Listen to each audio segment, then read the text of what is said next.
Hello and welcome everyone to this third of 3 Women in Translation readings as we celebrate Women in Translation Month together. I'm Annalise Finnegan, co-chair of the PEN Translation Committee, which advocates on behalf of literary translators working to forward a wider understanding of their art and offering resources for those with an interest in international literature.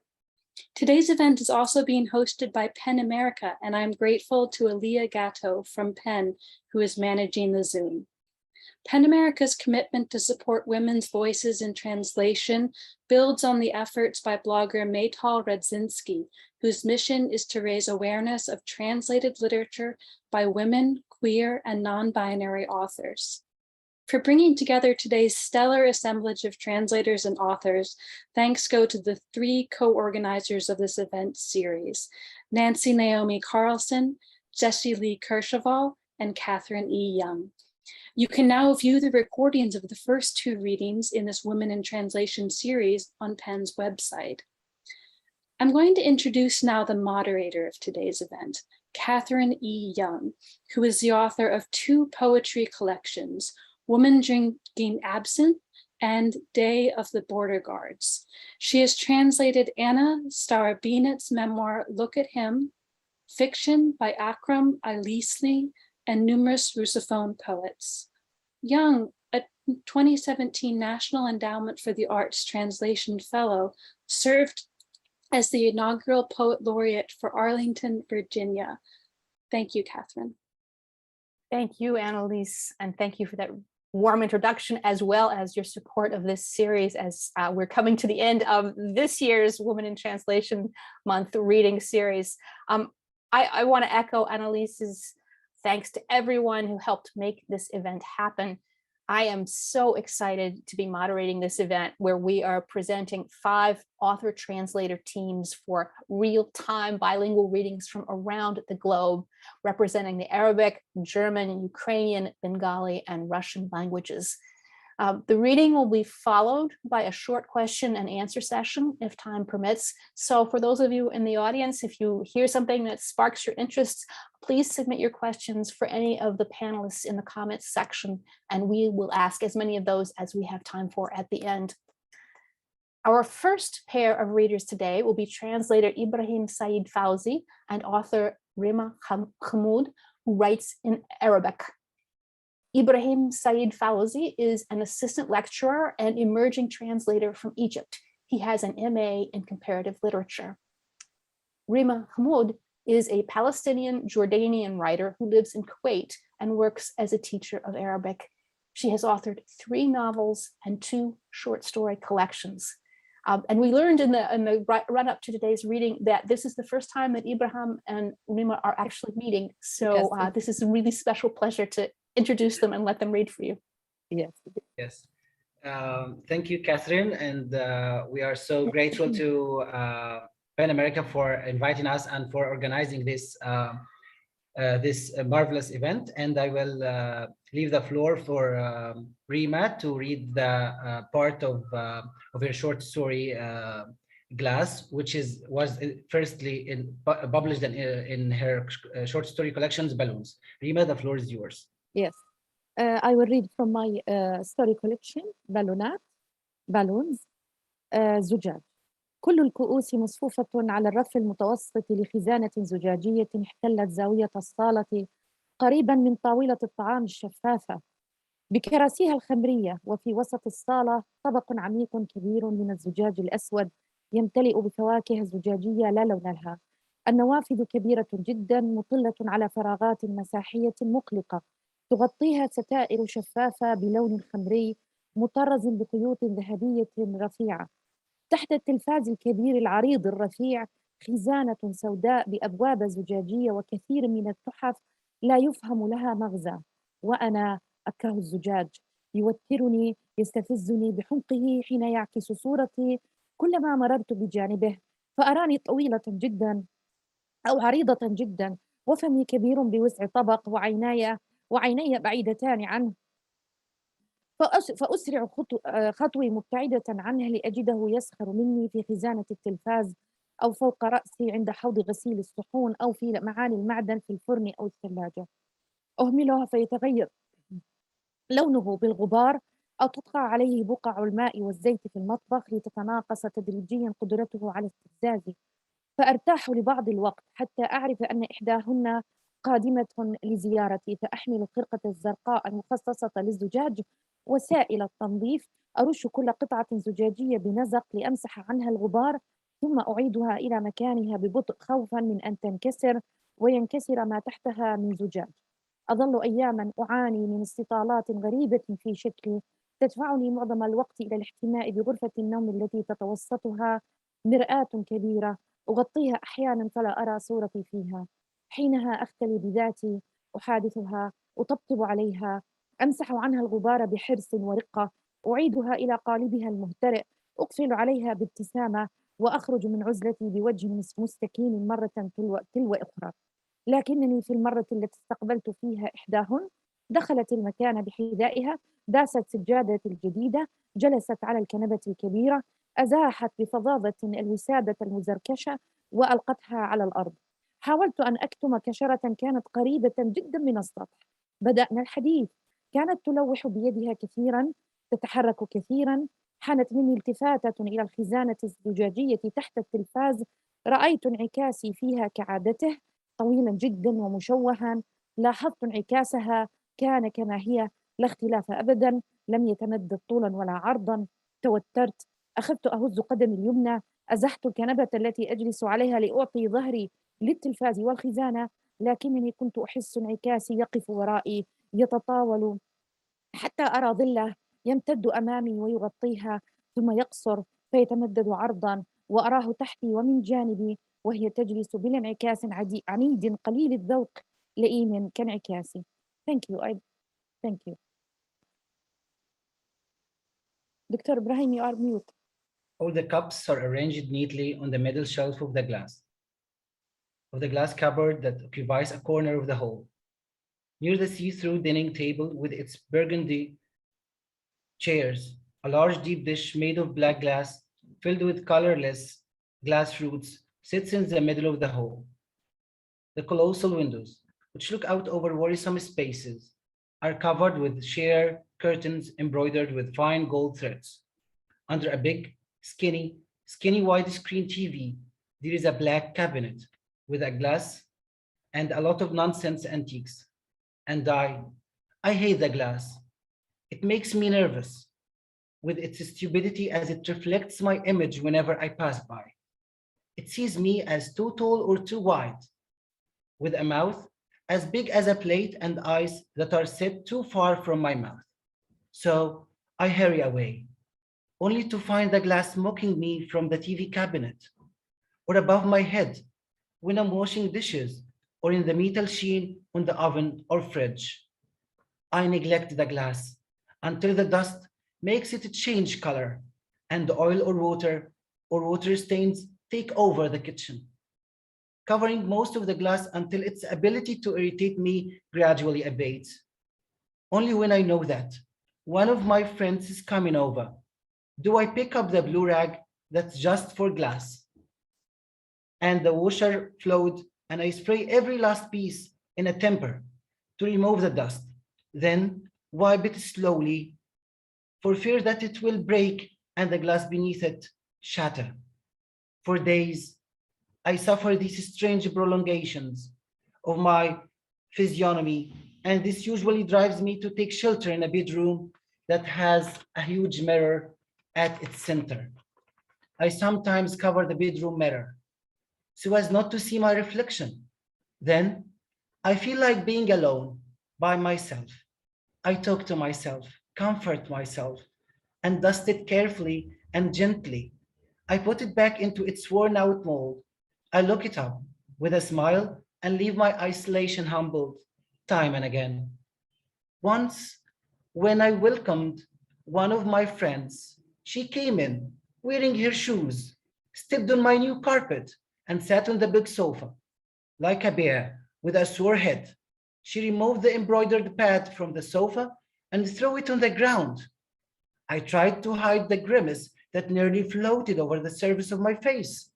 We started our chat and she frequently moved her hand. Under the TV, I looked at the glass where I saw my reflection, tall and deformed as usual. I noticed her reflection and it was the same as she really was, with no difference at all, extended neither in length nor in width. I became nervous and my right leg began to shake. I moved to the sofa and turned my back on the case and the TV. But I felt my reflection standing behind me, so elongated that I could see its shadow extending in front of me and covering her. Then it shortened and stretched out horizontally. I saw it under and beside me, while she sat with an indecent reflection like mine. Thank you so much. Thank you so much, Ibrahim and Rema. Our next pair of readers will be translator Caroline Wilcox Reul and author Andra Schwarz, who writes in German. Caroline Wilcox Reul's translation from German include In the Morning We Are Glass by Andra Schwarz, Who Lives by Elizabeth Borchers, and many journal publications, including Exchanges, Waxwing, and Lit Magazine. Andra Schwarz is the author of Am Morgen sind wir aus Glas. Her forthcoming collection will appear from Poetenladen in winter 2022-23. Her poems can be found in journals such as Transistor, Konzepte, and Signaturen. Welcome, Caroline and Andra. Hello. Hi, good morning. And thank you, Catherine. Excuse me for that introduction, and to all the other organizers and people who work to put on this this event. And thanks for selecting us. Andra and I are really excited to be participating in this. Today, we're going to read from our book, In the Morning We Are Glass. This is what it looks like. And it was published by Zephyr Press last year in June 2021. So I want to introduce the collection a little and maybe the poems we're going to read. In the most general terms, this book is about, I feel, the way things slip away from us as we move through our lives and how to best take leave of them. Specifically, the focal point for this collection is an area of northeastern Germany called Lusatia. It's one of Germany's 3 major coal regions, and it's home to a Slavic ethnic minority of people who are called the Sorbians or the Wends. Especially in the last 100 years through modern post-industrial life, political history, the land has been carted away. And if anyone has ever not seen what an open pit coal mine looks like, it's startling. They're vast, and you can imagine how much land loss is involved in that. The language of the Sorbian people has become endangered, and the people themselves have dispersed for jobs and other things. Schwarz, in recognizing this, has found a similar kind of displacement within herself that drew her to write these poems. And there are other forms of loss and absence that are taken up in this book, but the poems we want to read today are taking up the topics of cultural and geographic loss and loss of personal history. So I think Andra is going to read first. Yeah, thank you for your introduction, Caroline. I will start with the first poem. 50 Kilometer von hier zur polnischen Grenze, Granice. Sehr weit im Osten die andere Grenze, Śmierć. Ich suche in den Hölzern das sorbische Wendland, die gefallenen Kiefern und Birken. Was wäre gewesen? Was wäre aus uns? Verwachsen im Grasland, in diesem Geflecht. Unter euch Kohle, die Ausschabung der Dörfer. Zuletzt euer zahlreiches Verschwinden. An diesem Ort wächst alles. Noch hier. 30 miles from here to the Polish border, Granica. So far to the east, the other border, Śmierć. I search in the timber, the Sorbian land of the Wends, the raised pines and birches, what could have been, what could we have become? Grown over in the grasslands, in this plating, Under you, coal, the scraping out of villages, and finally your mass disappearance. In this place, everything grows here, still.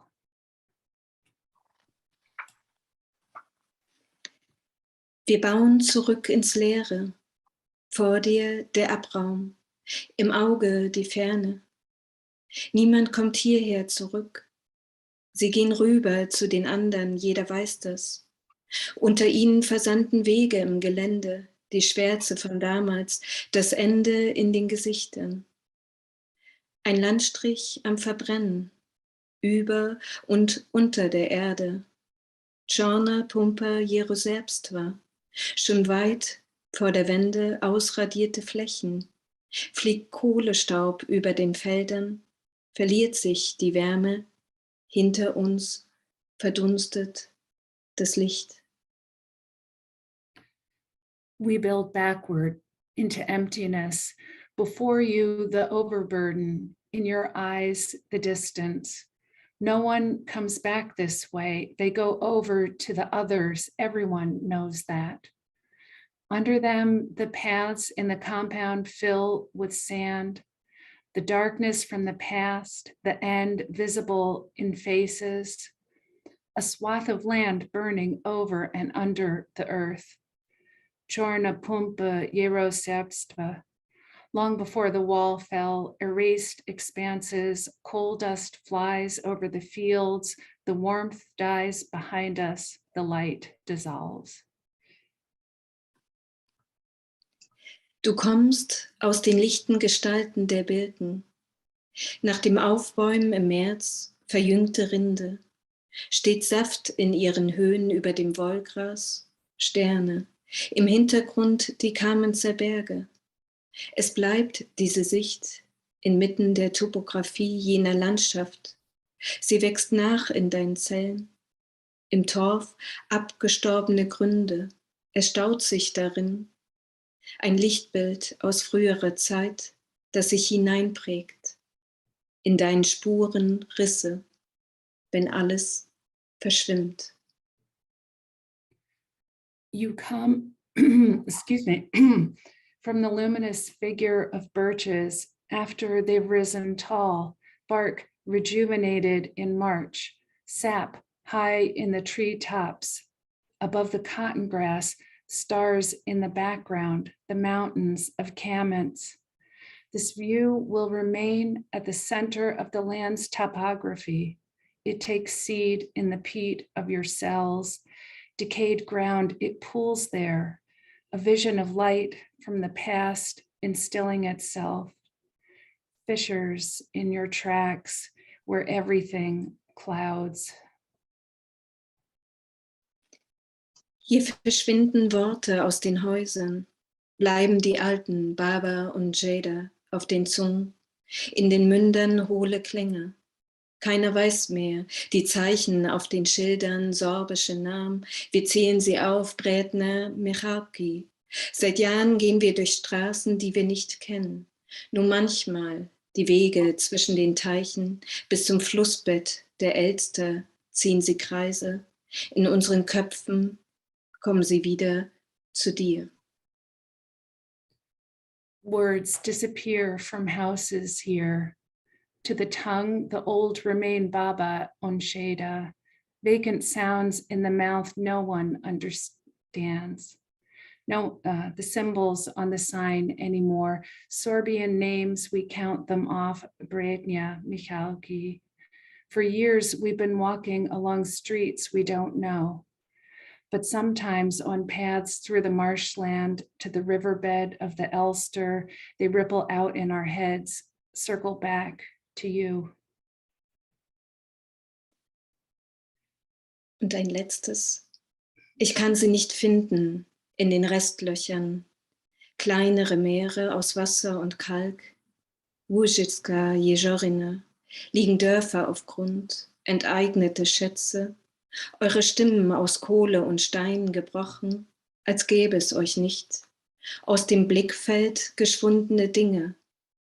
Wir graben noch immer unter Tage, darüber renaturierte Flächen, auseinandergerissene Seilschaften. Es gibt nichts, was euch hält. Das Nachziehen der Fährten, im Grubensand geflutete Wege laufen durch unsere Hände ins Nirgendwo, weit weg. And this is the last one. I can't find them in abandoned pit mines, scattered lakes of limestone and water, Luzishka Yezerina, villages on the land, seized treasure, your voices of coal and rock crushed, as if you'd never been there. Everything dwindled from sight. We dig and dig below, rehabilitated nature above, bonds torn. There is nothing that is holding you. To retrace the trail in the pit sand, flooded paths running through our fingers into nowhere, far away. Thank you. Thank you all for listening, and thank you for the organization. Thanks, and we enjoyed it to be part here, and hope you have fun with the next reading as well. Thank you so much. Thank you, Andra. Thank you, Caroline. Our next group of readers will be translators Kinsella and Dzvinia Orlowsky, and author Halyna Kruk, who writes in Ukrainian. Kinsella has been translating for 10 years. With Dzvinia Orlowsky, her co-translation of Natalka Bilotserkiewicz's poems, Eccentric Days of Hope and Sorrow, was listed for the 2022 Griffin Poetry Prize. Dzvinia Orlowsky is a Pushcart Prize poet, an NEA awarded translator, and a founding editor of 4-Way Books. She's published 6 full-length poetry collections. Halyna Kruk is a Ukrainian writer, translator, educator, literary critic, and former vice president of PEN Ukraine. In 2003, she was awarded the Gaude Polonia Fellowship by the Polish Ministry of Culture. Welcome, Ali, Dzvinia, and Halyna. Thank you. Thank you, Catherine, Annalise, Aliyah, PEN America, and the Women in Translation series for inviting us to read this afternoon. It's really a great pleasure and very much an honor. Ali and Halyna and I are reading together for the first time, and so I'm very happy for that inaugural occasion, and also wanted to mention that we're working on a project together of translating Halyna's poetry, and we're looking forward to Lost Horse Press publishing that in 2024. And so thank you very much, and I will turn it over to Halyna to read the first poem in Ukrainian, and then I will follow.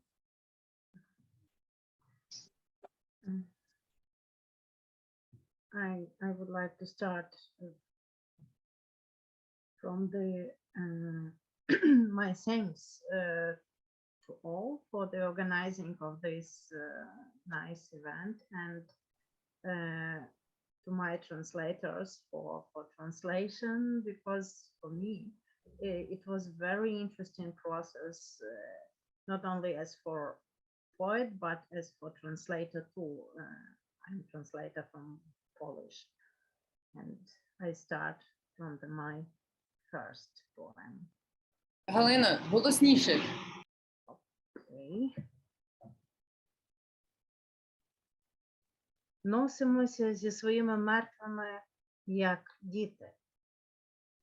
Поскладали їх на майдані, обступили колом, на морозі, на снігу, розгублені. Ніби ніхто з нас досі не знав, що померти так просто. Кожен все ще надіється, що полежать і встануть. Бо що казати їхнім мамам? Що казати їхнім дітям? Хто їм скаже про найгірше? Людина біжить назустріч кулі із дерев'яним щитом, із гарячим серцем, із головою в лижному шоломі, повному крові. Мамо, я в шапці, кричить у мертву трубку. Мамо, у нього надто тонка шапка, сичить куля. Thank you. We carry our dead like children, lay them out in the plaza and encircle them in the frost, the snow, bewildered as if none of us yet knew it was so easy to die. Everyone still hopes they will lie there and then get up. For what shall we tell their moms? What to tell their children? Who will tell them the worst? A person runs to meet a bullet with a wooden shield and a hot heart and a head in a ski helmet full of blood. Mom, I've got my hat on, he shouts into a dead phone. Mom, his hat is too thin. The bullet hisses.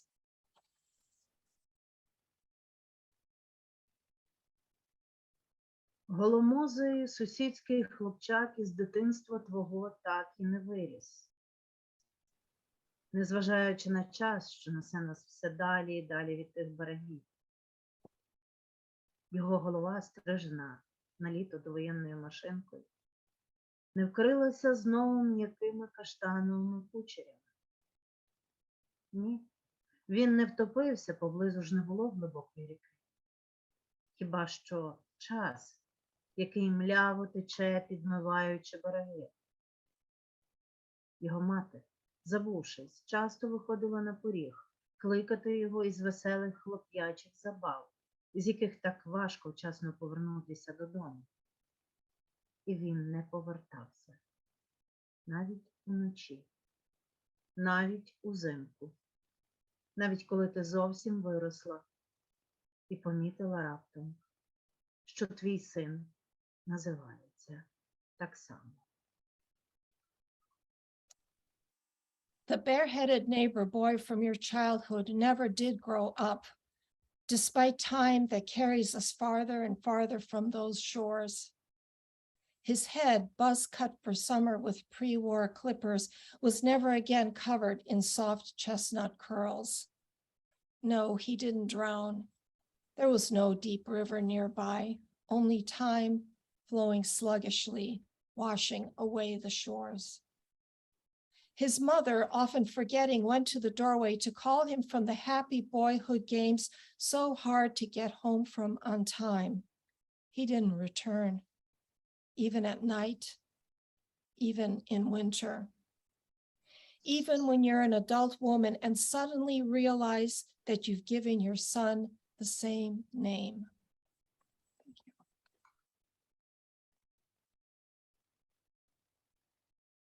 Зранку дід іде підпирати білий налив. Бо вродило, аж шкода гіляки от-от відчихнеться. Я плетуся за дідом, мов хтось мене причепив хвостиком, собачатком, мізинцем, наперстком. Ми поділили з братом баба його, дід мій. Тільки мене він слухає, хоч і не все чує. Прошу гойдалку, вішає. Люблю мед, ловить рій. Хлібчик приносить від зайця, що в полі ночує. Серце в діда спинялося вже не раз. Я за бабою тягну молитву, що сил є. Гупає в грудях, мов яблука падають поміж нас. Те, що білий налив, і те, що чорний виє. Hello, thank you all for joining us. This is a brand new poem. In the morning, Grandpa goes out to prop up the white apple tree. It's so fruitful, it's bad for the branches. They're about to snap. I followed Grandpa like a tail pin to him, a pup, pinky finger, a thimble. My brother and I divvied them up. Grandma was his, Grandpa was mine. He only listened to me, even if he couldn't hear everything. I asked for a swing, he hung one. I loved honey, he caught a swarm of bees. He brought me bread from the fairy tale hare that sleeps in the fields. Grandpa's heart had stopped more than once. I repeat after Grandma the prayer for strength, the white pouring in and the black pouring out. It pounds in his breast like the apples falling between us. Вілли, посестро, спорожніли на весняному промені, як на рожні. Не обертаємось проти поглядів чоловічих нескромних справ. Лих у столітті 20-му з усіма нами сталося стільки, що нікому із нас не вдалося лишитися при своїх дитячих ілюзіях, мріях дівочих, рожевих снах. Вілли, посестро, розграбовані через одну.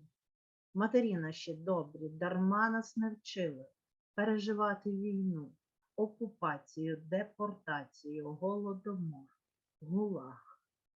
Вчили хіба що закривати очі, коли закривавлений шлях, лишає тіло чиєсь розпростерте, розчахте. Тіло твоє, моє, перед лицем наруги. Чоловіче, Господи, ти тут є? Вілли, посестро, відбудуються, все забудеться, хай не зразу, колись. Сини наші стануть дорослими, довірятимуть силі більше, ніж нам. Доньки наші, граційні, як лані, пружні, як кевларове полотно, міцніші за сталь. Хай не будуть такими, щоб прикладати до ран. Хай навіть не будуть нам вдячні, недобрим своїм матерям. This poem was published in translation in the Ukrainian Voices edition of the Mom Egg Review, and there's a link in the chat. The villas, sister, are all empty, on a spring ray like on a spit. We don't turn against men's gazes, indiscreet, thirsty. There have been so many disasters in the 20th century with all of us that none of us has managed to retain her childish illusions, girlish dreams, pink slumbers. The villas, sister, are looted, every other one. Shame our kind mothers didn't teach us how to survive a war, occupation, deportation, holodomor, gulag. Taught us instead to close our eyes when the path is bloodied, leave someone's body spread out, stretched out, your, my body before the face of abuse. Oh man, Lord, are you here? The villas, sister, are being rebuilt. Everything will be forgotten, albeit not at once. Someday, our sons will grow up. They will trust strength more than us. Our daughters, graceful as deer, resilient as Kevlar, stronger than steel. Let them not be applied to wounds. Let them not even be grateful to us, to their wicked mothers. Thank you very much. Thank you, Ali, Dzvinia, and Halyna. Our next pair of readers will be translator Arunava Sinha and author Sangeeta Bandyopadhyay, who writes in Bengali. Arunava Sinha translates Bengali fiction and nonfiction into English and English fiction into Bengali. Over 70 of his translations have been published in India, the UK, and the US. Sangeeta Bandyopadhyay is the author of Abandon, Panty, and The Yogini. She has published 9 novels and over 50 short stories since her controversial debut, Shankini. Sangeeta lives in Calcutta. Welcome, Arunava and Sangeeta. Thank you, Katherine. So it's about war and displacement and losing identity, which makes our heart heavy. So I'll just quickly thank in America for inviting us. And it's a pleasure for, to meet all of you here today. So I just say one line about the story that I'm going to read. The storyline is Homi, the protagonist, who is a journalist and has been continuously intimidated by a strange yogi who claims to be her only lover because he is her destiny personified. So Homi goes to a palmist, Mr. Ved, to understand what destiny is all about. So now I'll read the Bengali and then Arunava will be reading Bengali. আপনি নিয়তি মানেন mister বেদ? নিশ্চয়ই, ভাগ্য নিয়তি সব একই ব্যাপার। কাকে বলে নিয়তি বলুন তো? চেয়ারে হেলে বসতে বসতে কেমন একটা হেসে ওঠেন ভদ্রলোক। অন্য কোনো পৌরাণিক চরিত্রের মতো দেখায় ওকে তখন। ঠোঁটের দুপাশ ভাঁজ খেয়ে নেমে যাচ্ছে নিচে, চোয়াল উঠে আসছে। বলেন নিয়তি কোনো বড় ব্যাপার নয়, বিরাট বিরাট দুঃখ, যন্ত্রণা, কষ্ট, অত্যাচার, শোক, দুর্ঘটনা নিয়তি নয়। নিয়তি প্রতিটা এক পা দুপা পদক্ষেপ। আপনি ঘুম থেকে উঠে একটা হাই তুলবেন, আড়মোড়া ভাঙবেন, এও আপনার নিয়তি। কিংবা ধরুন আপনি হাওড়া থেকে আজ রাত 10টায় ট্রেন ধরবেন, সেই ট্রেন আপনি ধরতে পারবেন কি পারবেন না এটা আপনার নিয়তি, মানে এটা নির্দিষ্ট। যদি ধরতে পারেন, যাওয়া হয়ে ওঠে, পৌঁছানো হয়ে ওঠে, তাহলে সেটা প্রিডেস্টিনড। যদি কোনো কারণে যাওয়ায় বাধা পড়ে, পথে দেরি হয়, সেটাও প্রিডেস্টিনড। কোনো কিছুর দ্বারা এই ডেস্টিনিকে আপনি খণ্ডন করতে পারবেন না। আপনার সমস্ত কর্ম, সমস্ত প্রয়াস, সমস্ত সাধনা আপনাকে আপনার নিয়তির দিকে এগিয়ে দেবে। কোনো প্রয়াস, কর্ম, সাধনা, তেল পড়া, জল পড়া, গ্রহ, রত্ন আপনার নিয়তিকে বদলাতে পারবে না। এই যে আপনার মনে প্রশ্ন জেগেছে আপনি কে, এই প্রশ্ন জাগতই, এবং যেদিন, যে বার, যে ক্ষণে জেগেছে তখনই জাগত। এও আপনার নিয়তি। তাহলে যে বলা হয় man is the maker of his own destiny, সেটা বড় বড় লোকেরা বলেন কর্ম যেমন করবে ফল তেমন ফলবে। এটা খুব একটা অসহায় অবস্থা ম্যাডাম, যে কর্ম করছে সে তো নিয়তি বশতই করছে, করতে তাকে হবেই। তাহলে প্রেম কি? যোগাযোগ, কনসিকুয়েন্স। কে কখন কোন অবস্থায় কাকে মিট করছে, হয়তো মিটই করছে না, 7 বছর ধরে পাশাপাশি ছিল, প্রেম হয়নি, একদিন হঠাৎ হচ্ছে, কিছু অনুভূতি হচ্ছে, সব কনসিকুয়েন্স। রাগ হচ্ছে, ঘৃণা হচ্ছে, আনন্দ হচ্ছে। একটা অব্যক্ত চিৎকার ওঠে হোমির বুক জুড়ে, আমার নিয়তির হাত থেকে বুঝি আমার কোনো মুক্তি নেই মিস্টার বেদ? আপনার নিয়তি আপনি নিজেই। এক ছুটে বেরিয়ে আসে হোমি বাইরে রাস্তায়, দেখে অনেক রাত হয়ে গেছে, কত তা বোঝা দেয়। পথের দুপাশে সার দিয়ে দাঁড়িয়ে অন্ধকার বাসগুলো, ট্যাক্সিগুলো সে ভিজে যেতে থাকে, এবং তাকাতেই দেখে অদূরবর্তী গাছের তলায় কম্বলে নিজেকে মুড়ে দাঁড়িয়ে আছে নিয়তি। তার জটা ভিজে গেছে, মুখ শান্তশ্রী, যেন সত্যিকারের যোগী কোনো। চাহনির মধ্যে আজকে বাসনা, বিকারের থেকে স্বতন্ত্র কিছু, প্রেম। এক অতুলনীয় ভঙ্গিতে দাঁড়িয়ে আছে সেই পুরুষ, যেন মহান বিচারক। হোমি সেই মুহূর্তেই প্রেমে পড়ে যায় লোকটার, আর বুঝতে পারে এই সেই জন্ম মুহূর্তের প্রেমের মতো প্রেম, ঠিক যেমন বলেছেন মিস্টার পামেস্ট, নিজের প্রতি অসম্ভব ঘৃণা হয় তখন। Thank you. Thank you, Sangeeta. Before I read the English version, I'd just like to tell everyone that Bengali, or Bangla, as we call it in our own language, is spoken by 250 million people in Asia. That's about not too far short of the population of the US and about 4 UKs. I'll read a slightly expanded version of what Sangeeta read. The book is called The Yogini. What do you wish to know? He asked. Tell me everything you can see or read in my palm. There's nothing specific I want to know. It's just that I've become curious about myself. I want to investigate. That's all very well and good, but I need questions. Who am I then, Mr. Ved? You are an educated individual, self-taught, someone whose life is influenced by no one else. Mr. Ved sounded surprised by his own pronouncement. Influenced by no one else? Homi was astonished. No one at all. Parents, friends, lovers, none of these relationships have any influence on me.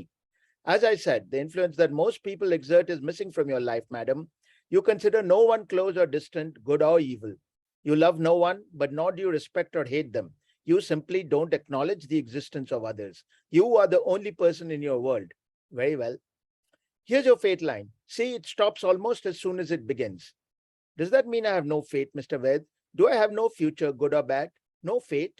You have a fate, of course you do. But first tell me, do I have a man in my life? You have no one in your life, not in the sense you mean. No love either. No love.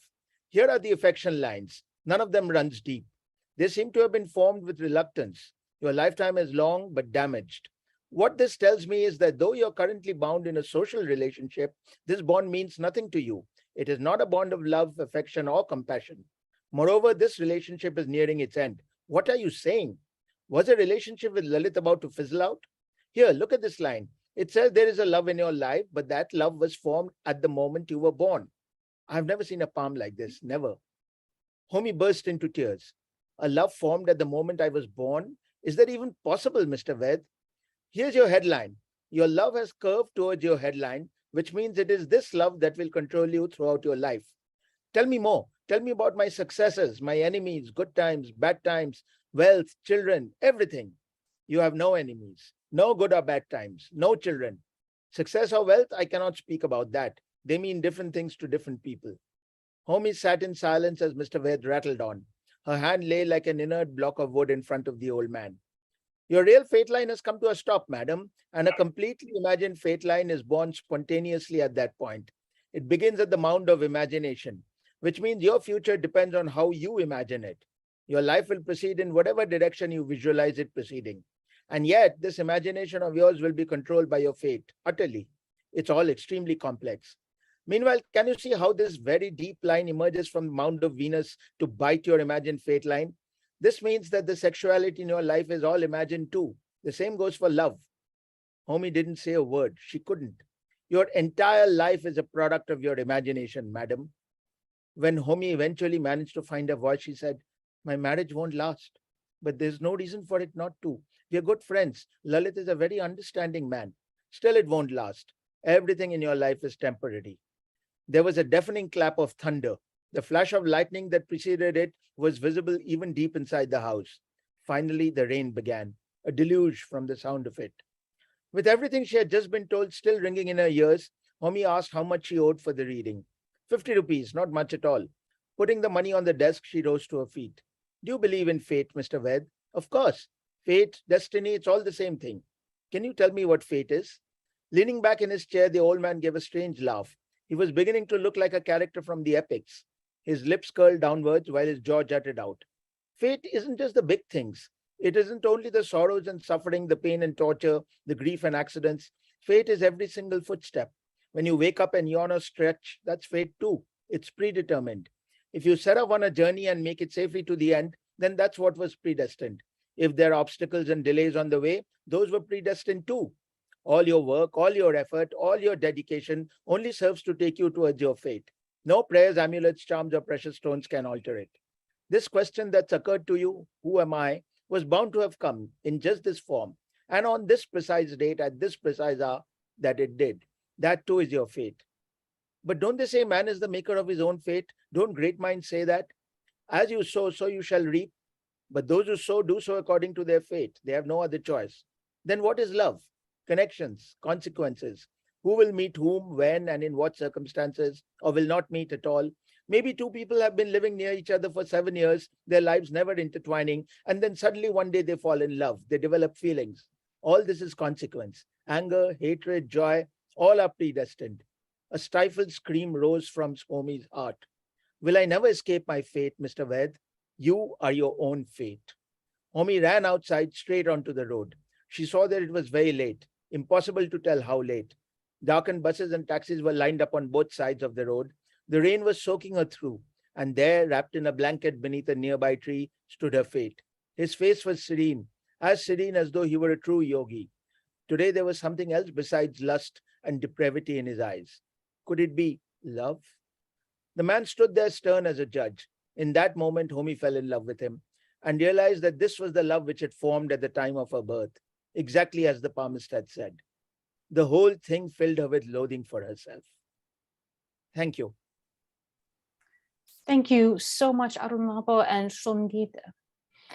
Our last readers today are going to be translators Ellen Vayner and Slava Faybysh and author Ainur Karim, who writes in Russian. Ellen Vayner's previous co-translations with Brian Baer were shortlisted for the EBRD Prize. The latest translation of Mikhail Shevelyov's Not Russian is coming out this October from Europa Editions. Slava Faybysh's first book-length translation was published by AK Press in 2021. Other translations of his have appeared on Asymptote Journal, Lunch Ticket, and Another Chicago magazine. Ainur Karim is an up-and-coming Kazakh playwright. Her play, The Passport, recently won the prestigious BBC International Playwriting Competition and is set to be read on air in the fall. Welcome, Ellen, Slava, and Ainur. Hello, everybody. Hello, and thank you for having us here. We are very excited. So before we start reading, I would like to give you some short information, little background about my play and what it is about. Also some kind of like historical background, so make it a little bit clear. So the play is about such phenomenal thing as shuttle trading. And after Soviet Union collapsed, people in our countries working in such professions as teachers, doctors, cultural workers, they either lost their jobs or they either hadn't been paid for months. So they were like huge wage arrears in our countries. So basically they couldn't provide for themselves, and this is why they started doing small businesses, which is called shuttle trading. It meant that those people, mostly women actually, because most of these people were women, they would travel to countries, places like China, India, Poland, buy goods there, bring these goods back to Kazakhstan, and then sell them in outdoor markets. We call these women shuttle traders. So shuttle refers to a tool used in textile productions. It goes back and forth from one end of the loom to another. It was not an official job. It was not highly respected in society, and sometimes it was even dangerous. The worst part was that most of these shuttle traders, they had higher educations and were really respected before. So the play is based on my aunts. The characters are librarian, a teacher, and a neonatologist, which is a specialized doctor for just newborn babies. At the time, I was a teenager, and I was always surprised by how much their work was not acknowledged. Even though my aunts were breadwinners in their families, they still lived according to their traditional gender roles. So these contradictions kind of like always bothered me. So this play follows the path of 3 female shuttle traders over 30 years. The scene that we will be reading tells the story of a man who has a heart attack on plane, and one of my favorite characters, the neonatologist, happens to be there, and she gives him medical attention. 2005 год. Самолет. Неонатолог и взрослая дочь сидят на ряду, пьют сок из пластиковых стаканчиков.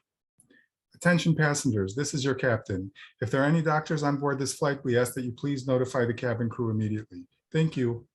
Неонатолог допивает сок, пытается найти удобное положение в кресле, чтобы заснуть. Взрослая дочь выглядывает в проход позади себя, хмурится. Мама, мам! If there are any doctors on board this plane, Мам, не спи. Мам, там человеку плохо, они спрашивают врача. Ну, сейчас кто-нибудь найдется. Полный самолет, смотри. Натягивает повязку на глаза. Взрослая дочь снова выглядывает в проход, оглядывается. Мама, там плачет мальчик. Его отец не дышит, без сознания. Мама, там мальчик плачет. Да, видимо, плохо дело. Но сейчас найдется врач. Мама, ты врач. Я с ума сошла, я уже забыла. Mom, my mom is here. My mom is a doctor. She can help. Неонатолог смотрит на нее в изумлении, поднимается. Иди. Она выходит, уходит по проходу.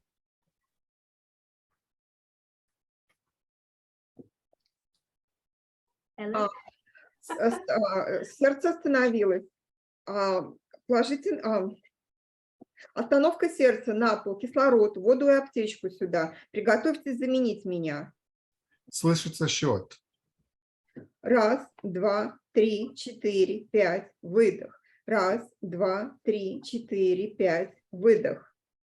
Детский плач. Взрослая дочь мечется по сцене, потом садится на пол, обхватив себя руками. Слышится стук сердца, сначала тихий, неровный, потом еще все более отчетливый. Взрослая дочь поднимается, с надеждой смотрит назад, улыбается, смеется. Мама, Появляется неонатолог, устало падает в кресло. Взрослая дочь обнимает ее. Раздаются аплодисменты. мама, ты слышишь? Ты слышишь? Тебе аплодируют. Весь самолет аплодирует. Мам, Неонатолог не слышит, вытирает пот со лба, растирает запястье. Взрослая дочь трясет ее за плечо, показывает вокруг. мама, они тебе аплодируют. Тебе. Неонатолог оглядывается, сквозь гул нарастают аплодисменты. Взрослая дочь поднимается. Это моя мама. Это мама моя. Моя мама врач. Мам, вставай. Вставай. Неонатолог встает, растерянно улыбается. Аплодисменты все громче.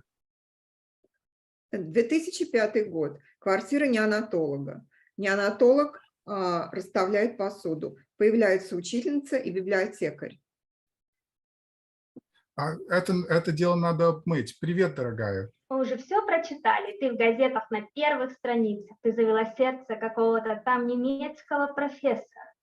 А Фриц-то симпатичный такой. Я бы такому тоже что-нибудь помассажировала. Отстань, озабоченная. Софья, ты молодец. Я всегда знала, что твое предназначение спасать людей. Ты должна, ты просто обязана вернуться в медицину. А сейчас подарки покажу. Он мне тут целую корзину прислал. Тут и чай, и кофе, и пряники какие-то. Вот жлоб. Она ему жизнь, а он ей пряники. Софь, я пороюсь. А может, там где-то 100 евро лежит? Да отстань ты, на что ты лезешь. Ой, какая красота, конфетки какие. Софочка, ты молодец, надо же. Даже колбасу подарили. Ну, а вообще как? Страшно было? Нет, это любой сможет. Первая помощь при остановке сердца. Врачом быть не нужно, ничего сложного. Я могу вам показать. Давай, глядишь, попадется мне какой профессор. Нет, ну точно озабоченная. Скоро внуков привезут, поэтому давайте, пока их нет, понемножку. Наливаю, берет бутылку, разливает по бокалам. Все садятся и пьют. Спасибо. Сейчас мы будем читать английский перевод. Yeah, so this will be English. So 2005 on an airplane, neonatologist and her adult daughter are sitting beside each other drinking juice from plastic cups. Attention passengers, this is your captain. If there are any doctors on board this flight, we ask that you please notify the cabin crew immediately. Thank you. Neonatologist finishes drinking her juice, then makes herself comfortable in her seat and starts to fall asleep. Mama, Mom. If there are any doctors on board this plane? Mom, get up. Mom, something is wrong. They're saying they need a doctor. I'm sure we'll find someone. There are plenty of people on this plane. She puts her eye mask over her eyes. Adult daughter looks up and down the aisle. Mama, there is a boy crying back there. His father isn't breathing. He's unconscious. What? A boy is crying. Well, I guess it must be serious then. But we'll find a doctor, I'm sure. Mama, you are a doctor. Me? Are you out of your mind already? Excuse me, my mom is a doctor. Neonatologist looks at her in amazement. She stands. Go ahead. Neonatologist exits down the aisle. His heart stopped. Let's get him on the floor. I need oxygen, water, and the first aid kit. I need you to be ready to help me. Counting is heard. 1 and 2 and 3 and 4 and 5. Breathe. 1 and 2 and 3 and 4 and 5. Breathe. The sound of a child crying is heard. Adult daughter bounces around the scene, then sits on the floor and hugs her knees to her chest. A heartbeat is heard, at first faint and uneven, then increasingly clearly. Adult daughter stands up, looks back with hope. She smiles, then laughs. Mama. Neonatologist enters, falls into her chair exhausted. Adult daughter hugs her. Applause is heard. Mama, you hear that? Do you hear that? They're clapping for you. The whole plane is clapping, Mom. A neonatologist doesn't hear. She wipes the sweat off her brow, rubs her wrists. Adult daughter takes her by the shoulders and shakes her hand, then points to the passengers. Mama, they're clapping for you. For you. Neonatologist looks around. The clapping is heard through the commotion of the plane and gets increasingly louder. She's my mother. She's my mother. My mother is a doctor. Mom, stand up. Mom. Neonatologist stands. She smiles embarrassedly. The applause gets louder still. 2005, neonatologist apartment. Neonatologist is sitting at the table. Teacher and librarian enter. A toast to you, darling. We know everything. You are on the cover of every newspaper. That German professor you saved. That Fritz was so cute. I wouldn't mind giving him a little massage myself. Lay off, you sex fiend. Sophia, I always knew you were meant to save people. You must return to medicine. It's practically a requirement. Wait until you see the gifts. He sent me a whole basket full. There's tea, coffee, some cookies. What a cheapskate. She saves his life and he sends her cookies. Sophie, you mind if I dig through? Maybe there's 100 euros in here somewhere. Will you stop that? What do you think you're doing? Oh, how cute. Look at this little bonbons. Nice work, Sophia. Wow, he even gave you some sausage. Anyway, what was it like? Were you scared? No, anyone could have done it. You just do some simple CPR. You don't need to be a doctor. It's not that hard. I can show you sometime if you want. Yes, let's do it. Who knows? Maybe I'll find a professor myself. My God, you really are a sex fiend. We're bringing my grandchildren soon. Let's have a drink before we get here. May I? Checks a bottle of wine and fills the glasses. We sit and drink. Thank you. That's all. Thank you so much, Ellen, Slava, and Ainur. It's been such a treat to hear these voices from around the world. Huge thank you to all of our readers, all of our translators who brought their work into English, and our writers. It looks like we have a little bit of time for questions, and we've had a couple already in the comments. But I'm going to start with a specific question for each of our author-translator groups, and then we'll see what time permits. So the first people I want to ask are Caroline and Andra. Can you please describe your process of translations and of translation? How do the two of you work together? Let's see. Okay, I'll go first. So I want to maybe start off with saying the thing that's most important to me about translation is capturing the feeling of it. And I think like a lot of that happens when I'm first reading and encountering a poem. So I usually I don't read a lot about Andra or read a lot of her work in preparation or so. I just like pick a poem and go for it. And then of course there's plenty of time to revise afterwards. So that's my general process. And I think asking questions about like, what were your thoughts when you wrote this particular line, because maybe it's not so clear to me or something, or is a big area of discussion for Andra and me. I didn't send her anything until I had good solid drafts of about a dozen poems. And then after that, we've just been working really closely. And of course, it's kind of interspersed with just general chit chat and what's your life like? And this is what my life is like. And you get a real feel for the person too, which I think helps. So, yeah, we've been working together for about 4 years. So in the meantime, we know each other pretty well. We met for the first time this summer. Yeah, is it 4 years already? Okay. Yeah, it was quite close, the contact to Caroline, and it was great to get to know the work of a translator and her questions.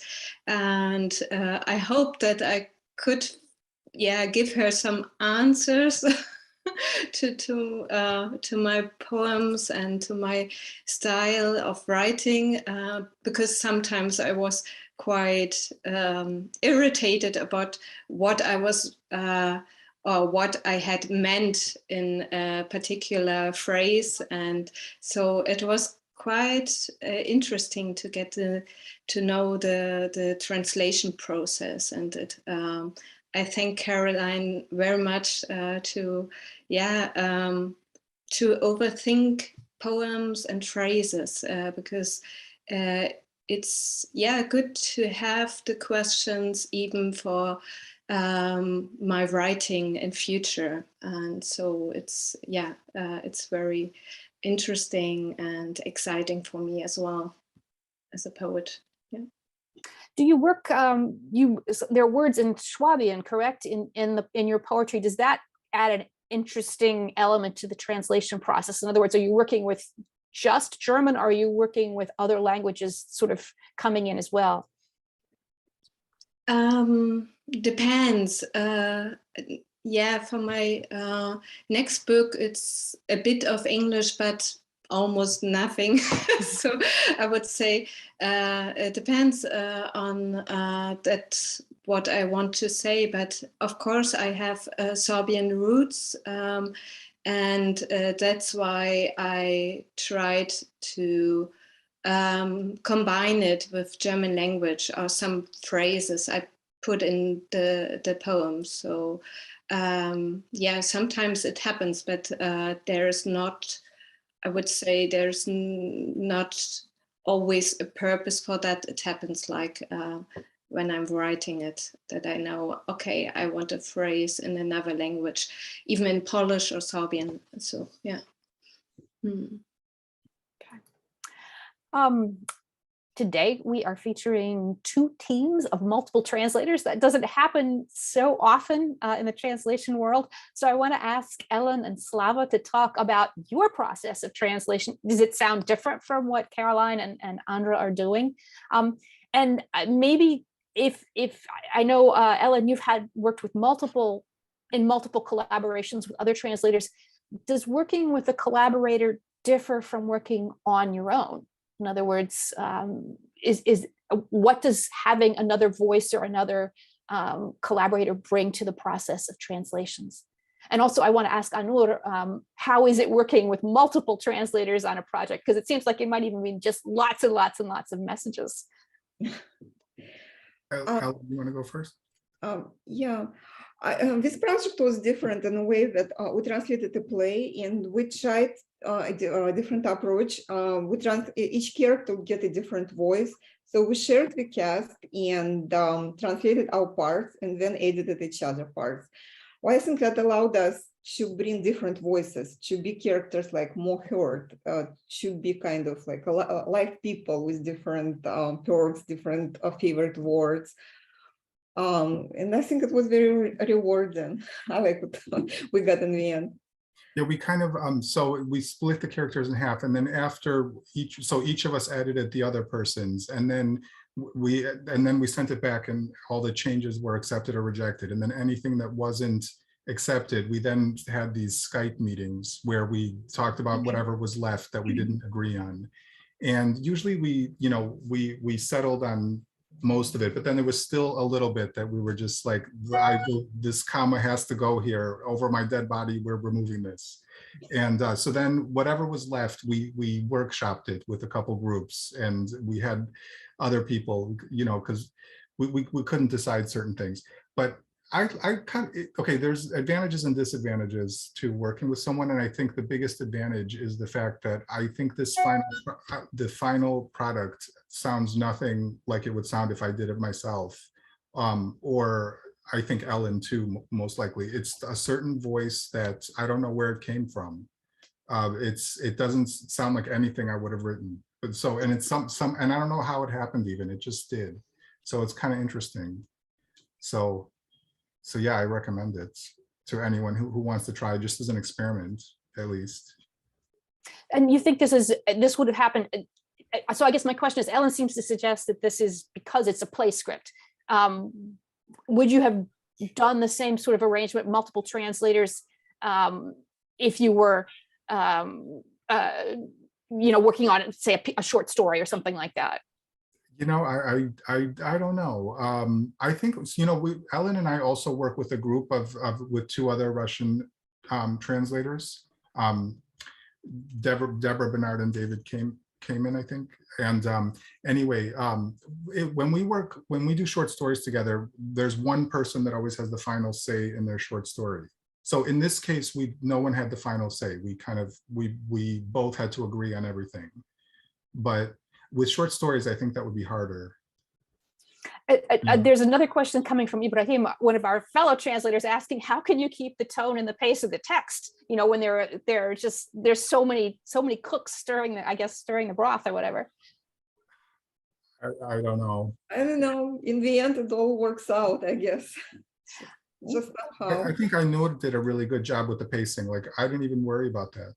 It just kind of, we just translated it and it came out like as written. Ainur, do you want to add something? Is this been an unusual collaboration from your perspective? Well, you see, I cannot compare because this is the first time when my play was translated like this. Yeah, so I was looking for translators I knew Slava, and I wrote to him, and he said, "Yes, let's do it." So sometimes I would ask questions, and sometimes I was a little bit kind of like surprised about what they asked, because for me it was so obvious, and for them, yeah. So it was a little bit kind of like strange, but the rest part, no, I think they did well. I really love this script in English. All right, thank you.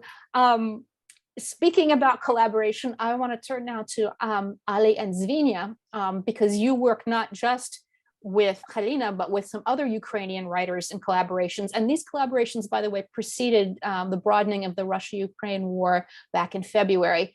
So I was going to ask you to talk about some of the unique challenges and maybe some of the opportunities that you face working with Ukrainian writers just now. I know myself that there's a tremendous demand for Ukrainian writers by magazine editors and some presses.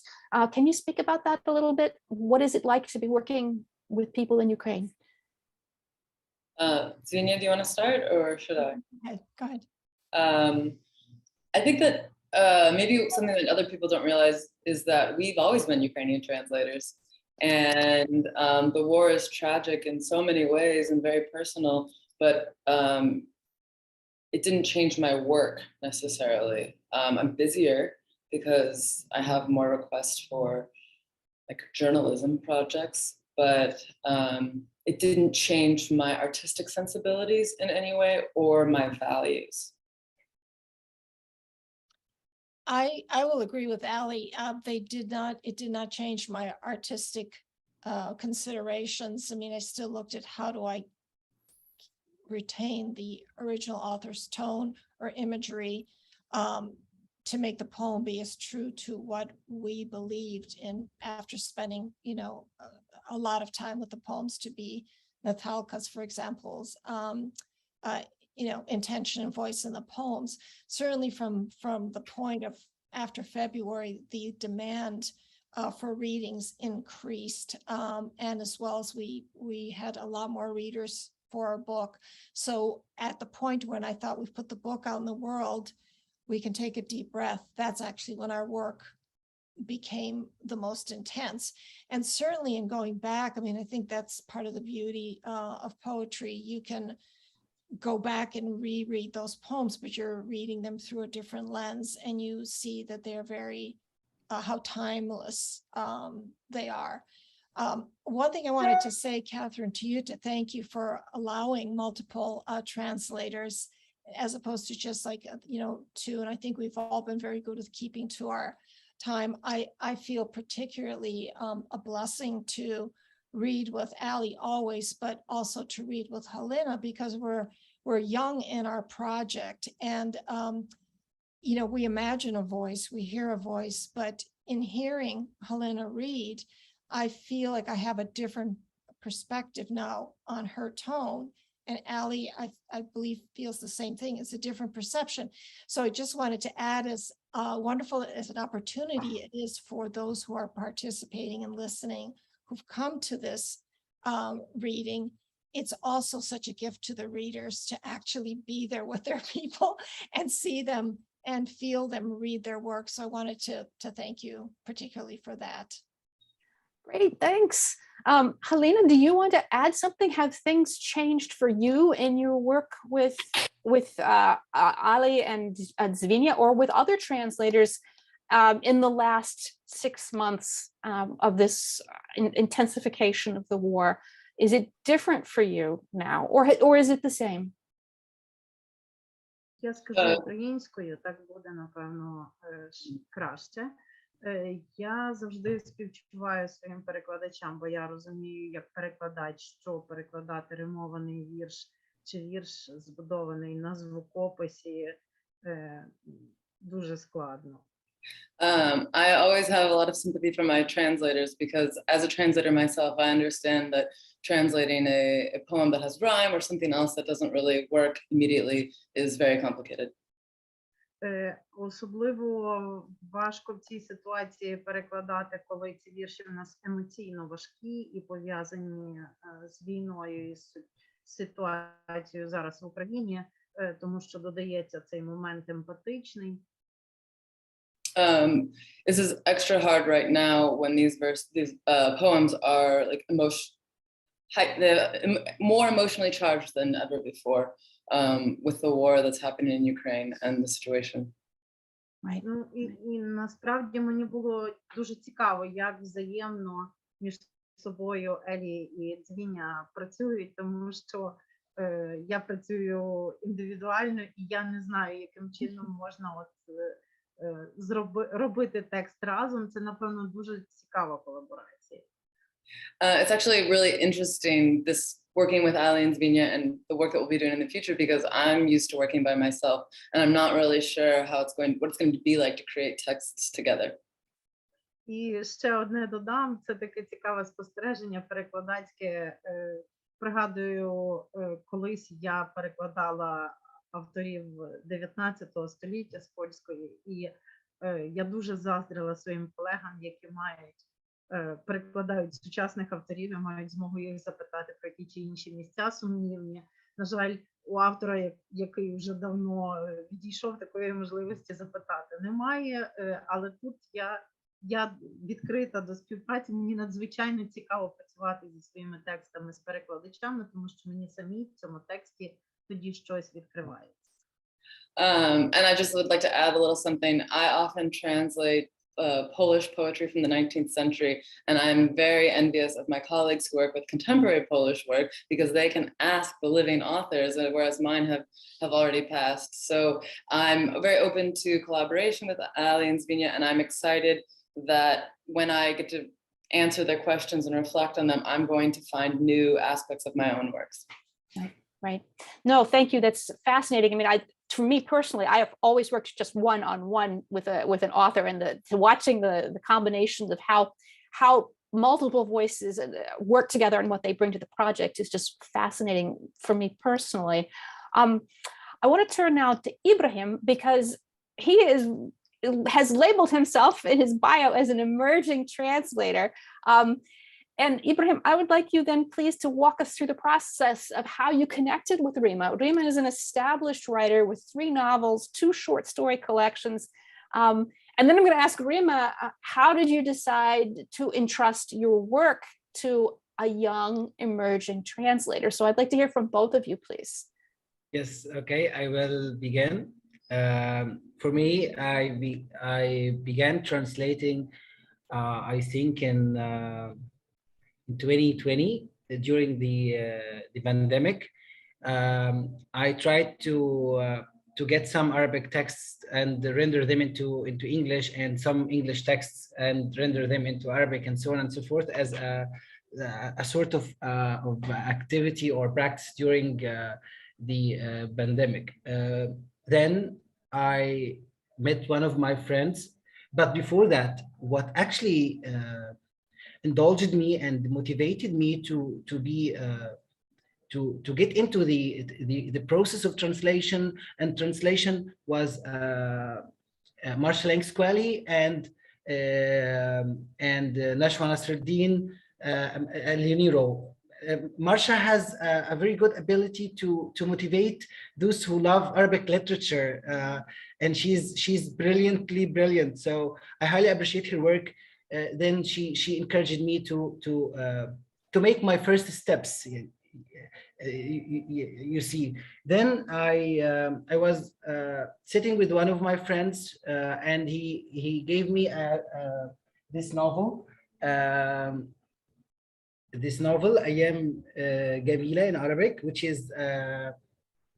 can be rendered into English as Beautiful Days, or Gamila is the main character. It can be rendered as Jamila's Days. So I read it, and I got fascinated by the way Rema writes. She writes simply, you can finish the whole book in a sitting.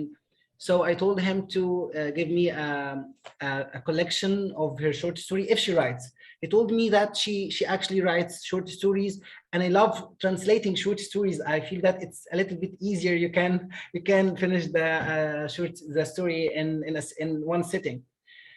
So I have found her glass, and I read it. I got fascinated, so I began translating it. The process of translation for me, because I just translate short stories, is it takes 3 steps. The first one, I read the short story in a sitting just to entertain, to enjoy reading. Then I come across the text with my pen, underlining some words, putting some question marks here and there. After that, I began translating the text itself. But when I find, or before the actual process of translation, I usually read about the text in general, read about the context, when it is written, what is its message, and how can it be related to the society and to the culture, and so on and so forth. As for Rema, she is a very decent writer. She does not. We have conversations about some parts in order to decide how can we render them in Arabic, but she does not. She makes me free to change, not to change, but to faithfully render her voice in the Arabic, in the English, and to reproduce her voice to the English readers. So this puts burden over my shoulders, because I am usually feel that I have to be more faithful to Rema's voice. So I hope that she enjoys, and I hope that I can give justice to her work. I think that I have talked too much. I'm so sorry for that. It's easier to me if I speak in Arabic. Yes. حلم كل كاتب أن يجد أو أن يرى قصصه أو أعماله أو ما يكتب مترجم إلى عدة لغات. Yes, every writer. Yeah, I will translate. Every writer dreams of finding his texts, his work translated into many different languages. This is not my يعني هذه ليست أول مرة. في قصص اللي ترجمت الإيطالية والإسبانية قبل ومرة في قصة للإنجليزية أيضا، ونشرت في أعمال يعني في الخارج. She has many her works, short stories of hers have been translated into many languages, like Italian and so on, and they were published also. Yes. أنا جدا سعيدة في التعامل معك دكتور إبراهيم، يعني وننتظر تعامل أكثر وأوسع يعني أكيد طبعا. Thank you, Rema. She thanks me, but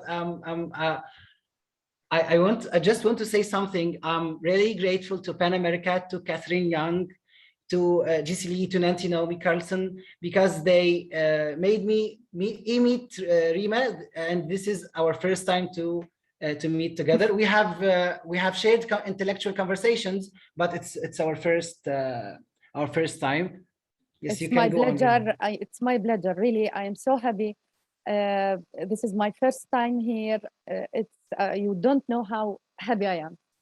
Yes, and we're happy too. Yes, we're really happy to have you, and really happy to see you making the connection with us today. Thank you so much. Thank you. I just want to add something quickly. Writing is an act of resistance. So, and writing sometimes is a revolution against stereotypical images. And I think Rema takes this responsibility. She wants to change some stereotypical images, especially related to women in the Arab world, and to the stereotypical images regarding the beauty, the standards of beauty. how Arabs look. Yes, you can go, Rema. Yes, that's my next project. Yes, Rema. So this what sparkled in me, the relationship between the event and Rema's work. I'm thankful to Katherine. Thank you so much. Thank you both so much. This is really exciting. I also feel like translation and writing can change the world, and definitely we're coming to that point. I'm going to come back to that question about how translators work with writers, but I have a specific audience question for Arunava and Sangeeta, because we have the burning question is, what was Homie's final emancipation? And I want to make sure that we get your answer before our time runs out today. Arunava, you answer it. Arunava, are you there? Yes, sorry, that's for you to answer. No, you just carry on. It will be nice. Well, the easy answer is read the book to find out where she goes. But she does wage a constant struggle against the idea that she is controlled by her fate. And she tries to do something that she believes her fate will not, has not determined for her. Now, whether she gets to do it or not is now where I'm beginning to sound like a publisher and a blurb at the back. But yes, she seeks emancipation in the most dramatic possible way. Can you two of you speak while I've got you on any specific challenges in finding publishers for translated work that originates in Bengali? Are there specific issues that you face, or maybe languages of your region coming into English? Sorry. Sangeeta, go on. No, not with me, because I got my first book translated, that too, I made Orlowsky in the year 2010, and then the first book came out in 2012, I think, and people, the English publishers, they loved it. The first publisher was Penguin, and then it was HarperCollins, and then Jogini was published by Tilted Axis Press, who have got the Booker Prize this year. So no, in case of us, it was not that difficult to find a publisher. And Arunava has always been, I and Arunava has been together for so long, and we have done plenty of work, actually, quite a lot. Well, that leads me to, yeah, it's difficult for the Bengali writers, Bengali poets. It has been difficult for many to actually find out a good publisher and a good lot of readers in English language. That is true. well, thank you both. There are so many other questions. Caroline wanted to ask the male translators about questions of gender and translating women's voices. I'm sure everybody has thoughts about that, but I think we're going to have to carry them with us and just leave it there, because we are coming to the end of our time together.